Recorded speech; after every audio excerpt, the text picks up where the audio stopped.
The Throngle's Grasp. In a small, insular town named Eldridge, rumors of a demon called Mr. Thongle had haunted the locals for generations. Children whispered tales in hushed tones, while the brave dared each other to summon him on moonless nights, believing the tales were just for fabrications to scare them. Yet as the years went by, the chilling anecdotes only grew murkier, each account more vivid than the last. One grim October evening, a group of friends, Maggie, Jake, and Paul, gathered in Paul's dimly lit basement. They were bored and drawn in by their own curiosity. With a flickering candle at the center of their makeshift circle, they decided to delve deeper into Mr. Throngle's legend. Mr. Thongle was once a villager, Maggie started, her voice barely a whisper. A man with a bad reputation who liked to terrorize others. On Halloween night, the townsfolk cursed him, and he transformed into a demon.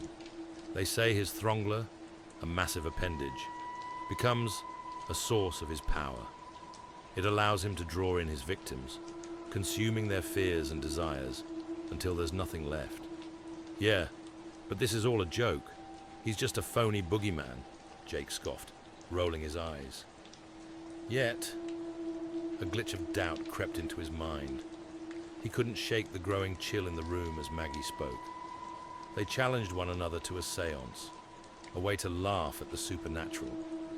With trembling hands, they lit a piece of parchment, scrawled with crude symbols that were said to lure Mr. Thongle. As smoke curled into the air, the room suddenly turned cold. Their laughter faded, replaced by uneasy silence. With a thunderous clap, the lights flickered and died, plunging them into darkness.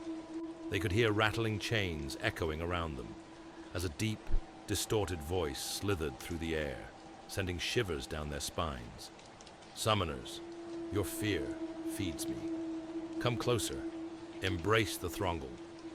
The voice was dripping with malice, seductive and cruel. Is this part of the act? Paul stammered, but with every ounce of sense he had left, he understood this was not an elaborate game.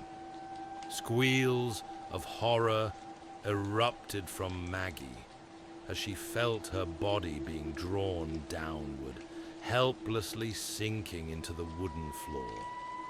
In that terrible moment, the Thongler emerged, an enormous, grotesque appendage festooned with glistening scales and writhing tendrils. It loomed over her, pulsating with a life of its own, and flickering, shadowy faces formed in its depths. "We shouldn't have summoned him," Jake screamed, terror overwhelming him. He turned only to find Paul already gone, swallowed into a pool of darkness, his dim screams dissipating into the void. Without warning, the candle extinguished, leaving them in a suffocating blackness. The last thing Maggie saw was the writhing Thongler descending upon her, ready to claim her fear and spirit. The next morning, the sun rose over Eldridge, but the basement was eerily silent. A new whisper engulfed the town, stories of friends who had vanished without a trace, each name replaced only by shadows. As days passed, children returned to the tales, their laughter now mingling with trepidation, forever haunted by the lingering question: had they really conjured Mr. Thongle, or was he always watching from the dark? Thanks for